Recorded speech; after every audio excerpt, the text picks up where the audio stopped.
Ici, leader A bleu à tous les appareils. Nous approchons de la zone cible. Restez en formation serrée et préparez-vous au largage. Nous sommes en 1943. Le ciel du sud de l'Italie est en feu. Les bombardiers américains fendent les nuages comme des anges exterminateurs. Leur mission est simple: localiser la cible, larguer les bombes, rentrer à la base. Mais ce jour-là, un événement va se produire qu'aucun rapport militaire ne pourra jamais expliquer. Quelque chose qui hantera ces pilotes pour le reste de leur jour. Alors que l'escadrille s'approche de sa cible, une petite bourgade nommée San Giovanni Rotondo, le pilote de tête aperçoit une silhouette au milieu des nuages. Au début, il croit à des turbulences, un reflet de la lumière, ou peut-être l'épuisement qui lui joue des tours. Mais son copilote le voit aussi. Puis le navigateur, puis chaque homme de la formation. Une silhouette se tenait là, debout dans le ciel. Elle ne tombait pas, elle ne flottait pas. Elle se tenait droite, comme si l'air lui-même était devenu un sol solide sous ses pieds. C'était un moine vêtu d'une bure brune, les mains levées vers eux, les paumes tournées vers l'extérieur dans un geste de commandement. « Arrêtez !» Le doigt du pilote se crispe sur la commande de largage. Il appuie, rien ne se passe. Il appuie à nouveau, toujours rien. Les bombes refusent de tomber. Puis, sans aucune intervention humaine, chaque avion de la formation amorce un virage à 180 degrés. Les commandes bougent d'elles-mêmes. Les appareils virent brusquement et reprennent la direction de la base. Lorsqu'ils atterrissent, les pilotes s'enferment dans le silence. Que dire quand on a vu l'impossible? Que rapporter à son supérieur? Qu'un moine volant a bloqué vos bombes? Au début, ils ne dirent rien. Mais l'histoire ne s'arrête pas là. Dans les semaines et les mois qui suivirent, pilote après pilote revint avec le même témoignage incroyable. Des pilotes britanniques, américains, polonais, des hommes de confessions différentes, venus d'horizons divers, plus ou moins sceptiques, tous avaient vu la même chose. Un moine dans le ciel, les mains marquées de plaies, détournant leurs avions de San Giovanni Rotondo. Voici ce qui rend cette histoire véritablement extraordinaire. Durant toute la guerre, la région de Foggia fut bombardée sans relâche. Les villes alentours furent dévastées. Des milliers de personnes périrent. Des bâtiments furent réduits en cendres. Mais à San Giovanni Rotondo, pas une seule bombe ne tomba. Jamais. Ce n'est pas une légende urbaine déformée par le temps. Ce récit est consigné dans la Positio, le dossier officiel des preuves soumises au Vatican pour la canonisation. Témoignages oculaires, rapports militaires, généraux ayant eux-mêmes assisté au phénomène. Le moine qu'ils ont vu s'appelait Padre Pio. Et au moment précis où les pilotes le voyaient planer au-dessus de leurs appareils, il était agenouillé en prière dans son monastère. Il n'avait jamais quitté sa cellule. Un appel à la fraternité. Avant de poursuivre, j'aimerais partager ceci avec vous. Ce message ne m'appartient pas. Il appartient à celui qui a besoin de l'entendre. Et vous pouvez m'aider à le lui transmettre. Il existe une petite icône de flamme sous cette vidéo, appelée « Hype ». En cliquant dessus, vous permettez à ce récit de s'élever un peu plus haut et d'atteindre une âme qui, peut-être, cherche une réponse, lutte ou se sent perdue. Cela ne vous coûte rien, si ce n'est un instant de votre temps. L'Écriture nous dit « Que votre lumière luise ainsi devant les hommes, afin qu'ils voient vos bonnes œuvres et qu'ils glorifient votre Père qui est dans les cieux. » Matthieu 5, 16. En vous abonnant, en laissant un commentaire ou en partageant cette vidéo, vous participez à une œuvre de charité discrète qui pourrait changer l'éternité de quelqu'un. Merci pour votre générosité. Le don de bilocation. Comment est-ce possible? Comment un homme peut-il se trouver à deux endroits au même moment? Comment un frère ayant fait vœu de ne jamais quitter son monastère peut-il apparaître à des milliers de kilomètres à des soldats ou des mourants? L'Église a un mot pour cela, la bilocation. Pendant 50 ans, Padre Pio a manifesté ce don impossible plus que n'importe quel saint dans l'histoire. Mais pour comprendre cet homme, il faut savoir que la bilocation n'était qu'une pièce d'une vie défiant toutes les lois naturelles. Francesco Forgione est né le 25 mai 1887 dans le petit village italien de Pietrelcina. Sa famille était pauvre mais profondément pieuse. Une famille où la prière n'était pas une corvée du dimanche, mais l'air que l'on respirait. Dès l'âge de 5 ans, le petit Francesco s'était déjà consacré à Jésus. À 5 ans, alors que les autres enfants jouaient dans les rues, lui conversait avec son ange gardien. Il pensait d'ailleurs que tout le monde pouvait voir les anges. Ce n'est que des années plus tard qu'il comprit que son expérience n'était pas commune. À 15 ans, il entre chez les Capucins et reçoit son nouveau nom, Pio, Pi. Le jeune Francesco s'efface pour laisser place à Padre Pio. Mais son chemin vers la sainteté ne fut pas un long fleuve tranquille, il fut forgé dans la souffrance. Dès ses débuts, il fut accablé par la maladie, des fièvres inexpliquées, une faiblesse qui le clouait au lit des mois durant. Les médecins étaient impuissants. Certains pensaient qu'il mourrait jeune, emporté par la tuberculose ou un mal mystérieux. Pourtant, ce n'était que le début de son incroyable destin. Mais cette maladie n'était pas purement physique, ou plutôt, elle n'était pas que physique.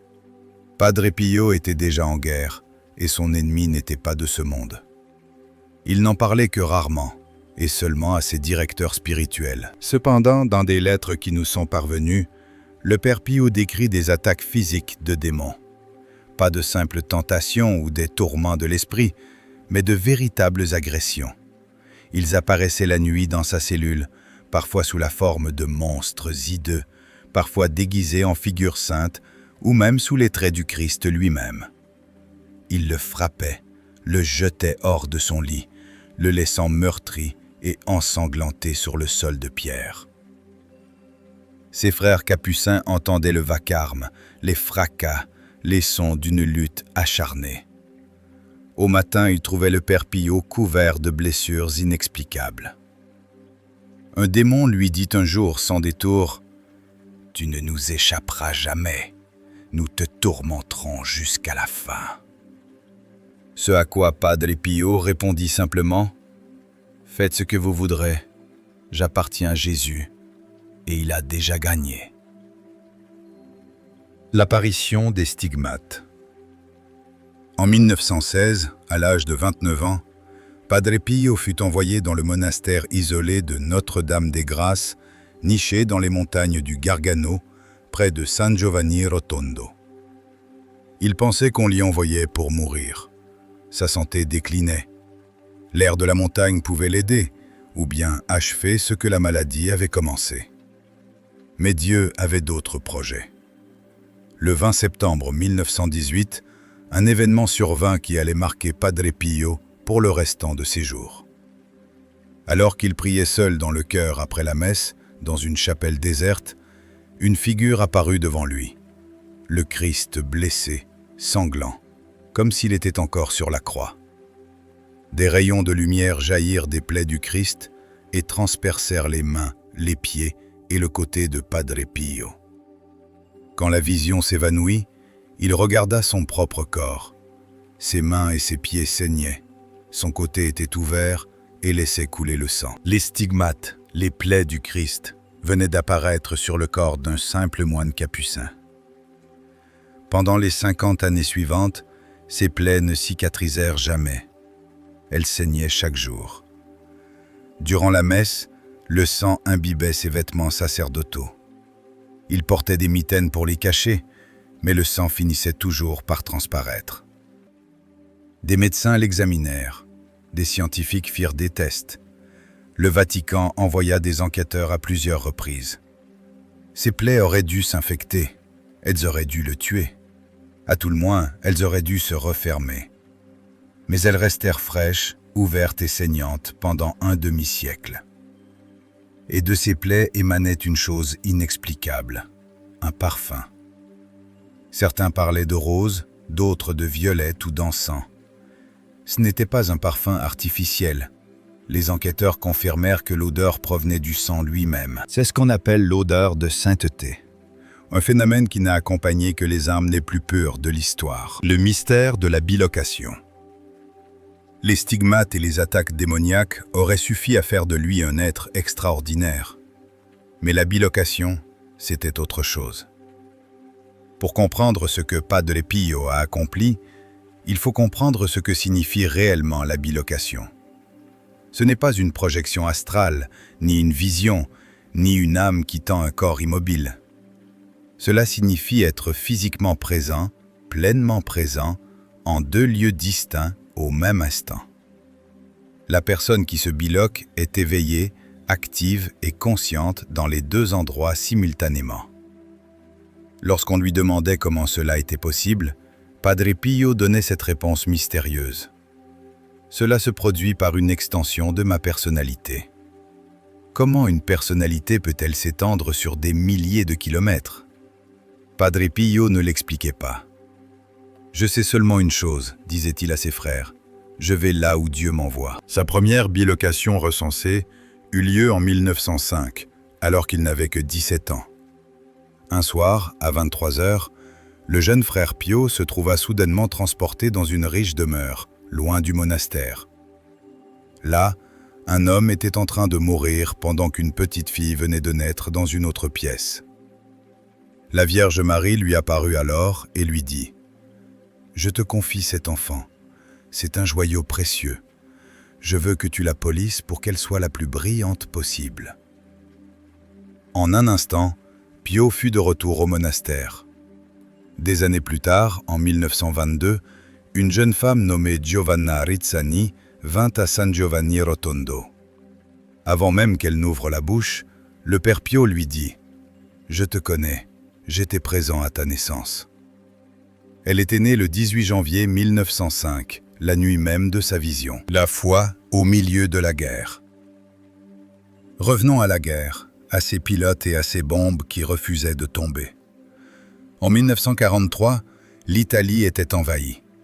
Les Américains avaient établi une base aérienne majeure à quelques kilomètres de San Giovanni Rotondo.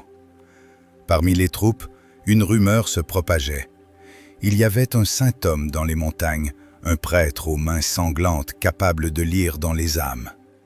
Certains disaient que c'était un faiseur de miracles, d'autres un imposteur. Mais les curieux allaient voir par eux-mêmes. Ils se levaient avant l'aube, parcouraient les routes sinueuses de montagne et s'entassaient dans la minuscule église pour regarder Padre Pio célébrer la messe. Ce qu'ils y découvraient allait changer leur vie à jamais. Ce que ces soldats virent là-bas changea nombre d'entre eux à tout jamais. La messe du Père Pio ne ressemblait à rien d'autre dans le monde catholique. Elle durait 2 heures, parfois plus. Là où un prêtre ordinaire mettait 20 ou 30 minutes, lui en prenait 120. Pourquoi? Parce qu'au moment de la consécration, quand le pain et le vin deviennent le corps et le sang du Christ, le Père Pio ne semblait plus être dans l'église. Son visage se contractait. Des larmes coulaient sur ses joues. Il vacillait sous un poids immense, comme écrasé par une force invisible. Ses mains tremblaient en élevant l'hostie. Les soldats qui l'observaient racontèrent qu'il ne se contentait pas de commémorer la crucifixion. Il la revivait. Il ressentait chaque clou, chaque blessure, chaque seconde d'agonie. Un sergent américain, qui deviendra plus tard le père Columb, un moine bénédictin, décrivit la scène. Il a tendu la main vers le calice et l'a retiré brusquement à cause de la douleur dans sa plaie, qui m'était alors parfaitement visible. Après l'élévation, il semblait hors du monde, suppliant le Christ pour les besoins de sa vaste famille spirituelle, le moine qui tombait du ciel. Après la messe, le père Pio bénissait les soldats. Parfois, il leur offrait des médailles, une tape affectueuse sur la joue ou un mot d'encouragement. Mais parfois, il disait une phrase qui les glaçait d'effroi. « Je te poursuivrai avec une diligence et un amour constant », dit-il un jour à un soldat qui demandait des prières pour son père. Ce soldat allait bientôt comprendre le sens de ces paroles. Les témoignages commencèrent à s'accumuler. Un pilote, dont l'avion fit toucher au-dessus de l'Allemagne, se retrouva en chute libre, son parachute emmêlé. La mort était certaine. Soudain, il vit un moine apparaître à ses côtés dans les airs. Le moine tendit la main, démêla le parachute et le guida en sécurité jusqu'au sol. Plus tard, en se rendant à San Giovanni Rotondo, le pilote reconnut instantanément le visage qu'il avait vu dans le ciel. C'était le père Pio. Un autre récit concerne un bombardier américain assommé par l'explosion de son avion. Il reprit connaissance en pleine chute, sans parachute, sans espoir. C'est alors qu'une main saisit son bras. Un frère barbu flottait à ses côtés, descendant avec lui, ralentissant sa chute. L'aviateur traversa les branches d'une forêt et toucha le sol sans une seule fracture. La physique exigeait sa mort, mais la physique avait rencontré plus fort qu'elle. À son retour aux États-Unis, sa mère lui montra une image. « J'ai prié ce saint pour ta protection », dit-elle. C'était le père Pio. Le défi des généraux. Le cas le plus documenté, consigné dans les archives officielles du Vatican, n'implique pas de simples soldats, mais des officiers de haut rang. Le général Bernardo Rosini, du commandement aérien allié basé à Bari, voyait chaque jour ses pilotes revenir avec la même histoire impossible. Un moine dans le ciel, nos bombes bloquées, nos avions qui font demi-tour tout seuls. Rosini était un homme pragmatique, un militaire de carrière. Il ne croyait ni aux moines volants, ni aux interventions surnaturelles. Il croyait aux défaillances mécaniques et au stress de guerre. Mais les rapports étaient trop constants. Athées, juifs, protestants, catholiques, tous décrivaient le même capucin aux mains blessées, interdisant le bombardement de San Giovanni Rotondo. Rosini décida de régler l'affaire lui-même. Il prendrait la tête de la prochaine mission de bombardement pour mettre fin à ces fables. La cible était un dépôt de munitions allemand situé dans la ville. Les conditions étaient parfaites, la visibilité totale. Arrivé au-dessus de San Giovanni Rotondo, Rosini le vit. Une silhouette surgissant des nuages, embure brune, barbe blanche, les mains levées vers les avions. Rosini voulut actionner le largage des bombes. Sa main bougea d'elle-même, s'écartant des commandes. Les bombes tombèrent, mais loin de la cible, dans les bois environnants. Puis, sans aucune commande humaine, toute l'escadrille vira de bord. Le lendemain, Rosini monta au monastère. Dans la sacristie, il se retrouva face au visage qu'il avait vu dans les cieux.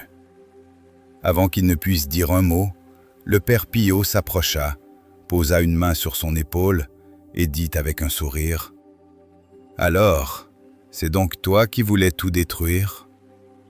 Le général Rosini, un officier de l'armée de l'air, tomba à genoux devant le simple moine.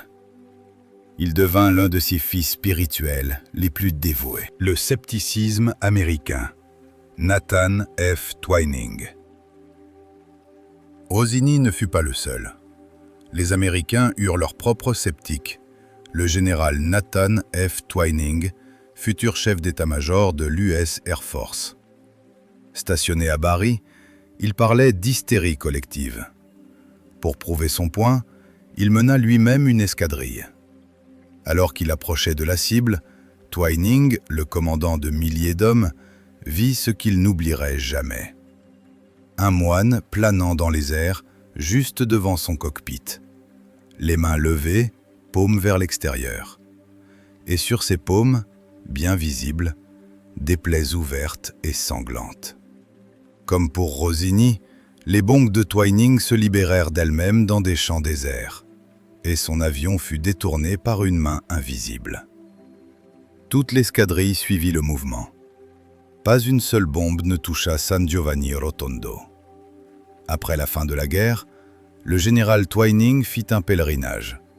Il gravit la route de montagne et franchit les portes de la petite église. Dès qu'il vit Padre Pio, il le reconnut instantanément. C'était le même visage, la même barbe, les mêmes mains blessées qui avaient arrêté ces bombes. Twining s'approcha. « Padre Pio le fixa de ses yeux pénétrants, ses yeux qui semblaient sonder non seulement votre visage, mais votre âme. « Je vous connais, dit Padre Pio.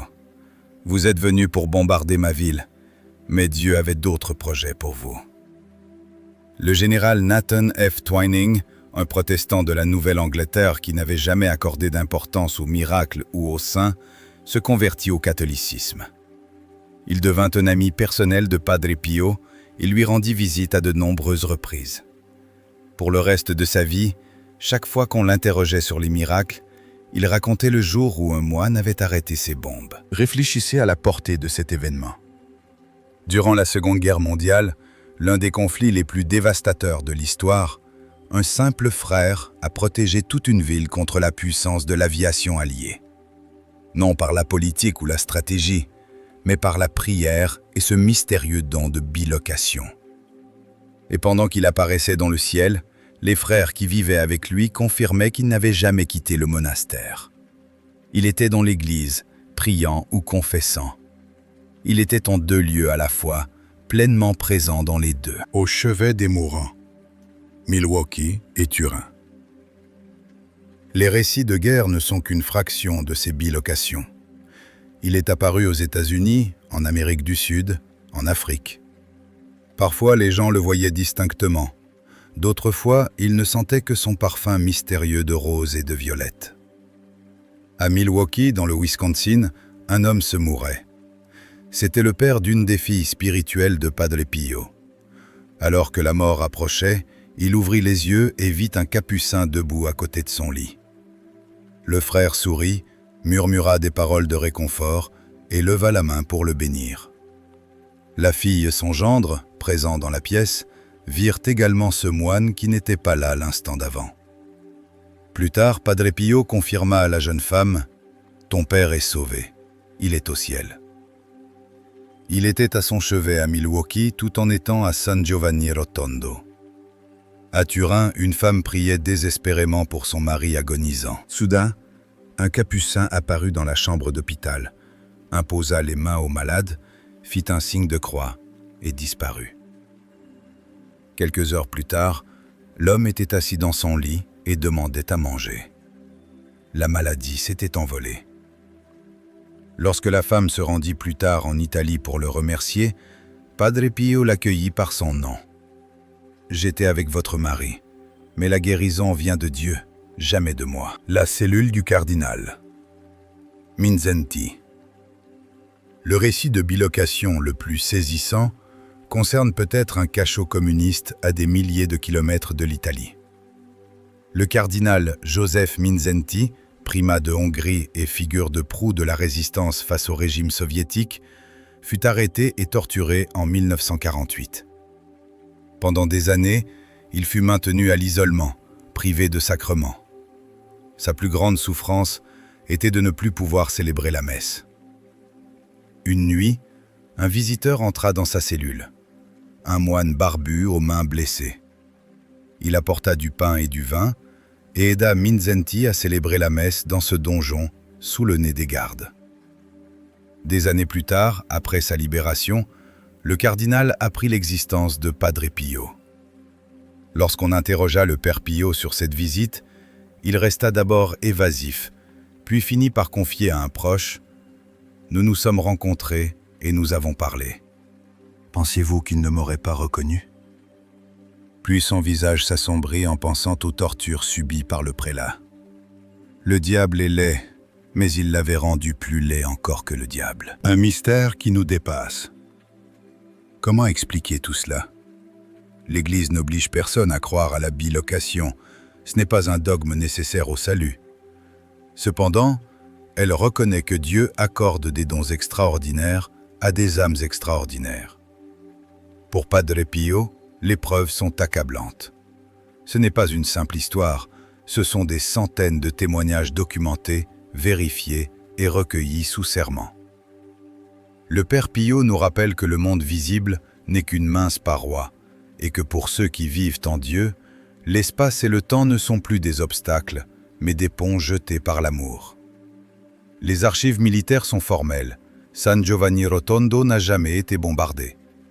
Des généraux ont confirmé leur rencontre. Des familles ont témoigné de visites au chevet de leurs mourants.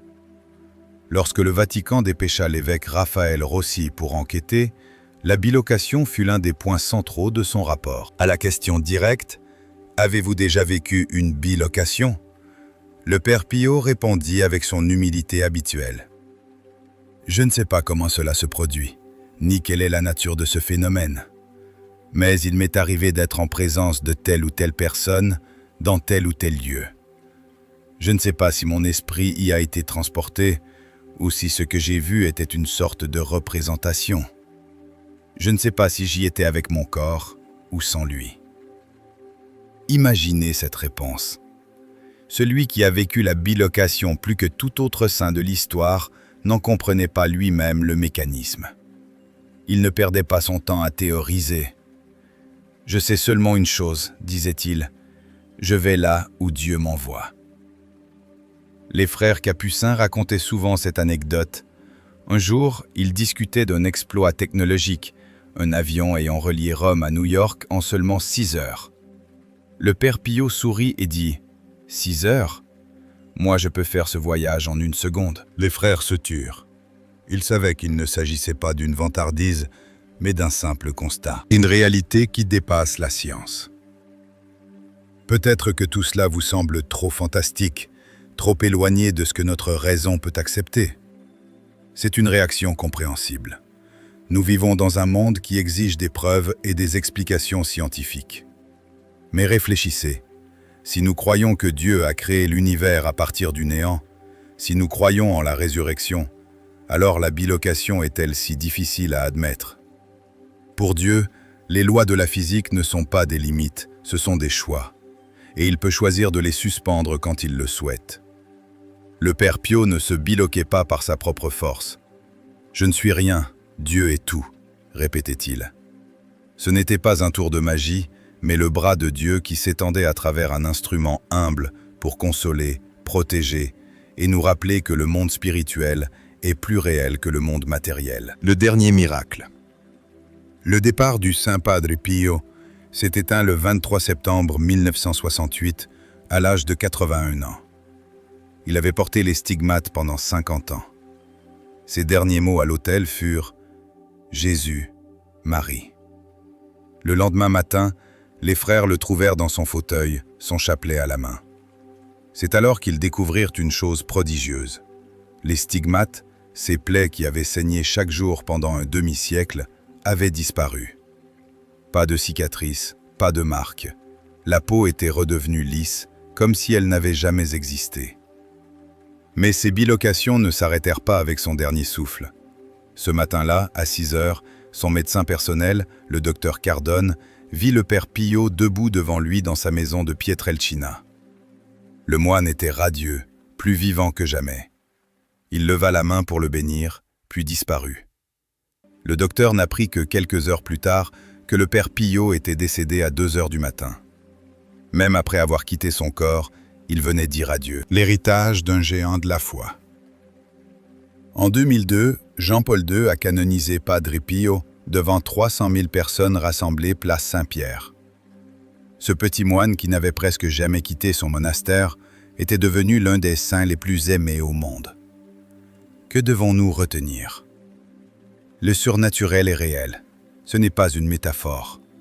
Les anges, les saints et l'intervention divine font partie de notre réalité.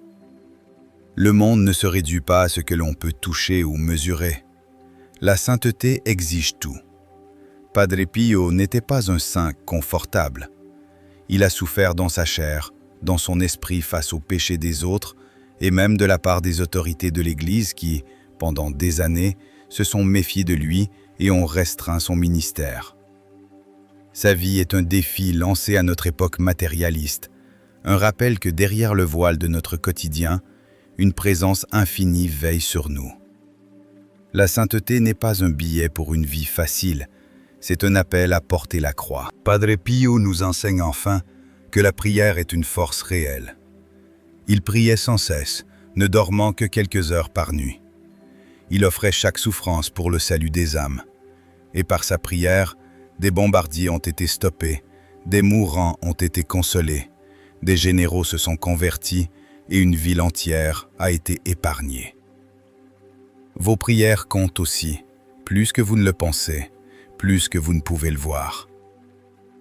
Il y a une dernière chose que je voudrais vous laisser. Padre Pio a dit un jour une parole qui m'a profondément marqué. Il parlait de ses fils et filles spirituels, ces innombrables âmes confiées à ses soins. Quelqu'un lui demanda « Père, comment pouvez-vous vous occuper de tant de gens ?» Il répondit « Je suis toujours avec mes enfants spirituels. Ma présence constante à leur côté ne leur est peut-être pas perceptible, mais elle est réelle. » Pensez-y, celui qui pouvait se bilocaliser partout dans le monde a choisi d'utiliser ce don pour accompagner des gens ordinaires. Il veillait sur eux, les protégeant de dangers dont ils ignoraient l'existence. Aujourd'hui, il est au ciel, devant le trône de Dieu. Pensez-vous que la distance signifie encore quelque chose pour lui? Pensez-vous que la frontière entre le ciel et la terre soit plus difficile à franchir que celle entre l'Italie et l'Amérique? Si vous demandez son intercession, peut-être sentirez-vous un parfum de rose là où il n'y en a pas. Peut-être sentirez-vous une présence dans un moment d'obscurité. Padre Pio a promis « Je resterai à la porte du paradis tant que tous mes enfants spirituels ne seront pas entrés. » Il vous y attend. Priez à San Padre Pio. Prions ensemble. Saint Padre Pio, toi qui as porté les plaies du Christ, toi qui es apparu aux mourants et aux désespérés, toi qui as arrêté les bombes et converti les cœurs endurcis, prie pour nous. Prie pour que nous ayons une foi comme la tienne, une foi qui fait totalement confiance à Dieu, même quand ses voies nous dépassent. Prie pour que nous ayons ton courage, le courage d'affronter la souffrance, de combattre le mal et de rester fidèles, quel qu'en soit le prix. Que nous ressentions ton accompagnement et ta protection dans nos vies. Et quand notre heure viendra, sois là. Tiens-toi aux portes du paradis, comme tu l'as promis, et aide-nous à entrer, par le Christ, notre Seigneur. Amen. Unir nos intentions. Alors que nous arrivons au terme de ce récit, je souhaite vous laisser plus que des mots. Chaque vidéo de cette chaîne se clôt par une prière où j'invoque des noms à haute voix. Pas seulement des noms célèbres, mais des personnes comme vous. Si vous cliquez sur le bouton « Rejoindre », votre nom apparaîtra à l'écran lors de la prière finale de chaque vidéo. Il ne s'agit pas d'argent, mais de faire partie d'une communauté de prière, des âmes unies à travers le monde. Si vous ne pouvez pas nous rejoindre ainsi, laissez simplement un commentaire. Écrivez un simple « Amen » ou dites-nous depuis quel coin du monde vous nous regardez. Parfois, voir un autre « Amen » est exactement l'encouragement dont une âme a besoin pour continuer. L'Écriture nous dit « Approchez-vous de Dieu et il s'approchera de vous. » Jacques 4, 8. Prions. Seigneur, bénis ceux qui ont regardé cette vidéo jusqu'au bout. Bénis ceux qui partageront ce message. Bénis ceux dont les noms s'affichent devant toi maintenant. Que ta lumière les guide, que ta miséricorde les protège et que ton amour ne les quitte jamais. Amen.